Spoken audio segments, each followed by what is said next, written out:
In favor say aye. Aye. Those in favor say no. No.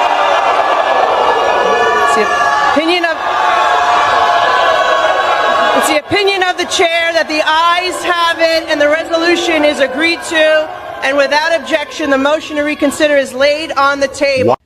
This debate today, it's about who gets to be an American. What opinions do we have to be counted as Americans? This is what this debate is about, Madam Speaker. There is this idea that you are a suspect if you are an immigrant, or if you are from certain parts of the world, or a certain skin tone, or a Muslim. It is no accident that members of the Republican Party accused the first Black president, Barack Obama, of being a secret Muslim. Well, I am Muslim. I am an immigrant, and interestingly, from Africa. Is anyone surprised that I am being targeted? Is anyone surprised that I am somehow deemed unworthy to speak about American foreign policy? Or that they see me as a powerful voice that needs to be silenced? Frankly, it is expected. Welcome back to KRI Reacts. If you enjoy honest breakdowns of what really happens in Washington, make sure you like this video and subscribe right now, because today's clip is wild. Representative Ilhan Omar stepped up in Congress claiming she's being targeted because she's an immigrant, a Muslim, and from Africa. But then Congresswoman McClain fired back with a response that completely flipped the narrative. Let's just say the tone of the room changed real fast. Grab your popcorn, because this exchange shows exactly how divided Washington has become. Gentleman reserves. Gentlelady from Michigan is recognized.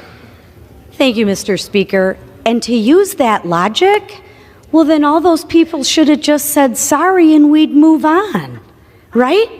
But no, we don't do that. And let me tell you, I take a little bit of offense to what the hell is wrong with me.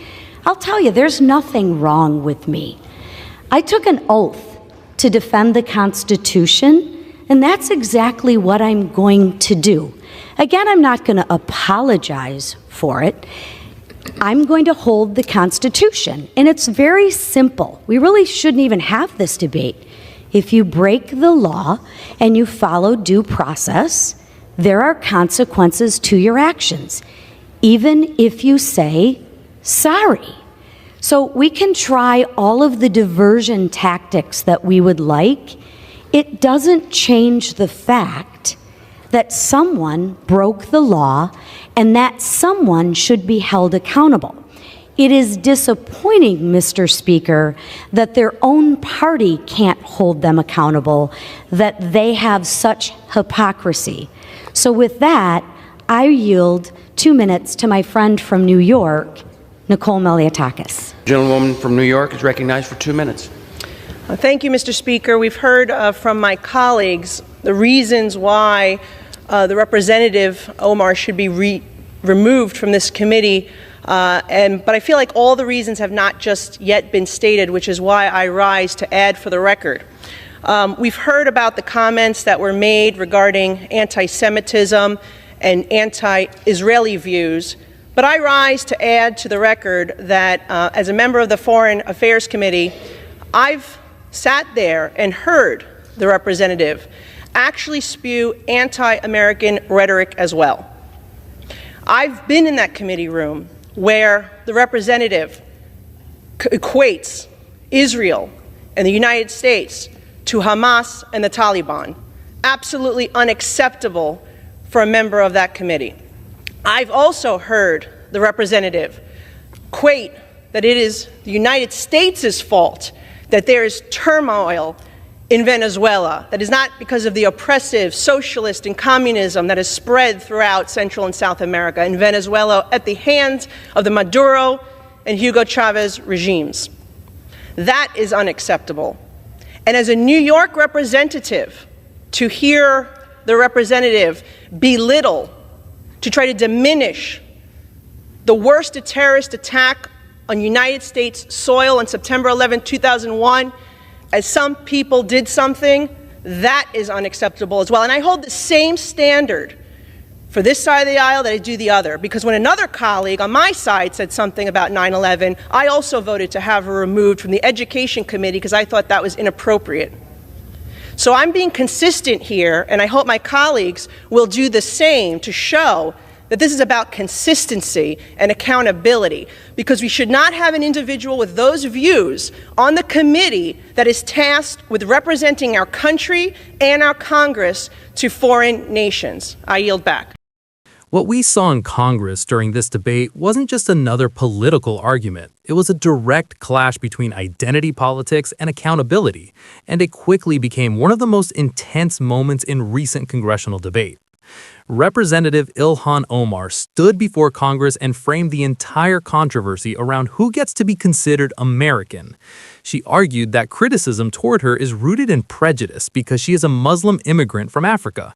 She also referenced past political accusations made against former President Barack Obama, suggesting that similar bias is now being directed toward her.